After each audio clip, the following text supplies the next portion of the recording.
Welcome back to Literacy Kaleidoscope, and you're probably wondering, where have you been, Steph? I have no idea. Probably just sickness and stuff and stress. And so I forgot to, record episodes last week, which, I've been only recording one episode once a week, so oops. But now I'm a part of some other groups that may encourage me to do this more often. So yay! Okay, enough with my issues. Also, I hope you're enjoying the new effects that I did, because yeah, I totally took some extra time just to learn the actual effects that the recording editing software I use has, like music, and using Photoshop to make a title card. My brain's not working so well today, which is going to be really fun, because my brain usually doesn't work. Yay! Severe list disabled. I have no idea how this sounds because I'm holding the microphone up really close. You can't see that because the model does not have that, which is fine, because I move my hands way too much, so that would be really distracting for all of you. Anyways, enough about me rambling, although honestly, that's kind of why you're here, to hear me ramble. But I want to be more clear, because if I'm not, transcript is not as clear, which is fun, and it also makes me wonder how much of an accent I have. Anyways, let's talk about books, because that's why I'm here. That's why Literacy Kaleidoscope is about. It's about me talking about books. So I want to talk about a book that wasn't recommended. Actually, one of the members of my book club actually told me they tried to read it and they hated this book. And once I heard the fact that the two main characters were super toxic, I'm like, I have to read this. That sounds so much fun. Two toxic characters, and they're terrible? This is going to be fun. Either they're going to get along together and they're going to make everyone else's life a living nightmare, or they're so unlikable, but it's going to be so fun to watch them literally ruin each other's lives. So that sounds amazing. I just couldn't imagine a better start for a rom-com. So the book that I'm talking about is Love, Hate, and Clickbait by Lizzie Breuer. And one of the things I love about Lizzie Breuer is in her bio, specifically in her bio, she's like, I like writing stories about really toxic people. I'm like, wow. No, really? I couldn't tell. That's a joke. You can really tell by this story that she really likes writing toxic characters, but she gets the appeal and what makes a toxic character toxic, and an unlikable character, but unlikable, but also human. She doesn't make them into villains who are in smoky rooms twirling their mustaches. They're doing things because they believe it's the right thing to do. They're meant to do these things. So let's talk about our main characters, which is Tom Morgan, a cutthroat politician consultant who's working on the governors of California's presidential campaign. He excludes at damage control and is a professional to a fault. Now, when I say he's professional to a fault, his last girlfriend, before the story starts off with, he only got with her to get political power. He wanted to get contact with one of the family judges or something. He did that for political power, and he broke up because he could tell that the relationship was at its end date. Every relationship he has and everything he does, he knows exactly he has an end date. It's like a project to him, and that's just freaking fascinating to me. He knows himself as a bad person. He calculates everything, and but the thing is, he likes to do that. He's a chess player, but his brain just needs the having someone to fight against. And it's super fascinating and super interesting. And then there's Claire Parker, who's an analyst working on the same campaign. He's infuriating, smug, and constantly clashes with Tom, which, obviously he's going to be a pain in the butt. He thinks himself so smart, but But later on in the book, it makes so much sense why he has to be like very defendant on what his skills are, what he can bring to the party. And it makes so much sense. And I love that you're making a character unlikable, but you're giving reasons.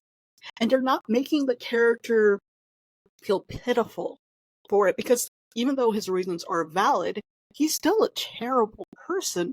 And the author makes it very clear that she's honestly aware that they're terrible people. And I love that. So let's talk about how these two characters interact. What is with the campaign, and why a presidential campaign ends up with the title called Love, Hate, and Clickbait. And the clickbait's the very important part. So Thomas and Clay have a very heated antagonist relationship while working for the governor of California, who's going for a presidency run. This is earlier, so they're trying to not say that she's trying to run for president. She's clearly trying to run for president. That whole terrible mess of political nonsense. And during a misstep of her president run, someone ends up thinking that Clay and Thomas are sharing a kiss, that they're in love with each other. And so to fix the whole snaz of the political drama that happened to the presidential running, they pretend to start dating. And it's just hilarious how Thomas is so analytical about, like, this is how we can deal with this drama and this drama, because there's so many dramas that the presidential runner is going through that it's just a living nightmare.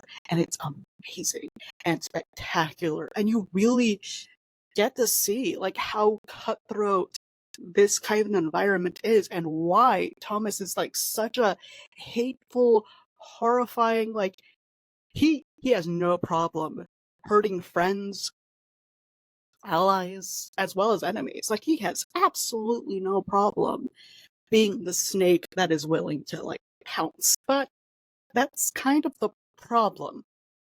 Clay, for however smug he may seem, is actually really vulnerable. And the reason why he's so smug is because of this sense of vulnerability and issues he deals with, which is kind of the issue that I have with this book that I don't have with this book, because I absolutely adore it. I adore like the toxic relationships, the horror, like the characters who are just the worst of the worst. But because you're presented with these characters that are so unlikable, it makes it harder for a ton of readers, which is what the person who didn't recommend me the book said. She's like, I couldn't stand it. They were so unlikable. But then halfway through the book, you really learn just their vulnerability and how they are actually kind of likable people. And Clay, what happens to Clay is just pre the campaign, pre the party, is so fascinating, and it makes sense, and it's such a like an example of like how hurt people, and it's so interesting and fascinating, and I absolutely adore it.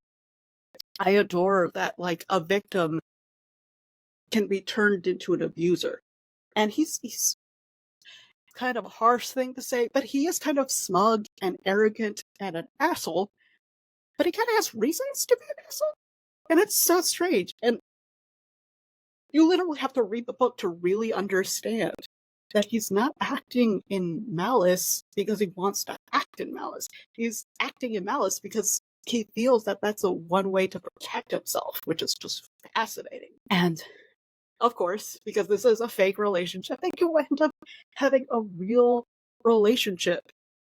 And just, I'm not going to give spoilers because I hate giving spoilers. I just like trying to pitch books to people, which is my reviews for them. I usually, if I start reading a book that I really don't like, I will stop reading it, because I have a TDR list that is probably longer than my life. So I have books that I would rather read. So if I read a book that I don't like, I will not finish it, and I won't review it at all, because I just don't have the energy. I already have chronic pain and other mental things.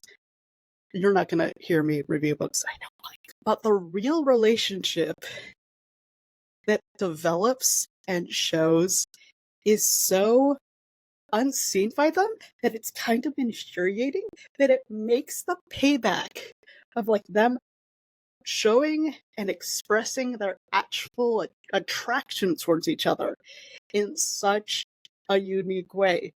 But I kind of want to give a spoiler just because I think it's hilarious. The Madam President, the person who's running for president, the governor of California, has so much scandals that one of the ways that she tries to cover up her scandal is with a fake wedding. There's a fake wedding in this, and it's amazing and spectacular, and it really, them going up and kind of like almost jumping the shark really brought the characters into a side of humanity and like trueness. And there's also a huge thing on student debt, which was fascinating and amazing and way too close to home for me. But I loved it. I loved how they like showed how the sausage is made in the political circle in this really drama-filled way, but in an honest way. How like even activists feel like all the work they did was worthless, and how people in political power see activists as kind of like chips that they can use to make themselves look good in like political circles and all that stuff. It's a really fascinating book. It is very politically driven, so if you're not into like political drama and whatnot, I would not recommend it. But if you're into like political drama and you can take it like a reality TV, especially because this is a fictional book, and so you can take that kind of like as a reality trash TV, I would recommend it. Yes, the characters are unlikable, but it makes it super enjoyable in my sense. It's kind of, again, like seeing Big Brother and hating all the characters. But unlike Big Brother, you actually see them be really vulnerable and be honest to themselves about their behavior and honest. One of the things I like about Thomas is he honestly knows he's a jerk. He's a cut who will cut anyone off just to get power. And he's fully aware of that, which is like really, really enlightening. And I love it and I adore it. So yeah, that's my review of Love, Hate, and Clickbaits. Now, on my list, I have another book that I've already read, which is We Can Be Heroes by Kaylee McCullen, which is kind of like the three, what is it called? It's a fascinating book on ghosts not dying and school shootings and domestic abuse. But this is a big but, and I usually wouldn't want to do this. I have it on my list in my notes, and I am set up for this next episode. But I did just finish another fake relationship that was adorable and amazing and spectacular, and I adore it. I only gave it a 4.75%, which is even more than this one, which I gave a 4.25 out of 5 stars. This is real. This time it's real, I think it's called. Was so enjoyable that I'm going to have to make a review on that as soon as I'm done recording this, and I'll come back to We Can Be Heroes after that, because I have so much I can talk about it, and it's so fresh in my mind. I just finished it today on August 14th, so I'm going to talk about it because it's amazing, and I still have the book, which I can't say about the other books that I review, so I'm going to review it as soon as I can because it was so enjoyable. And so yeah, I hope you join me on that adventure. So yeah, also I'm going to try to do book roundup for certain members of certain people in my book club. Hi, if you are watching this video. So yeah, comment, like, and subscribe. That would be super useful so I can see how I can improve.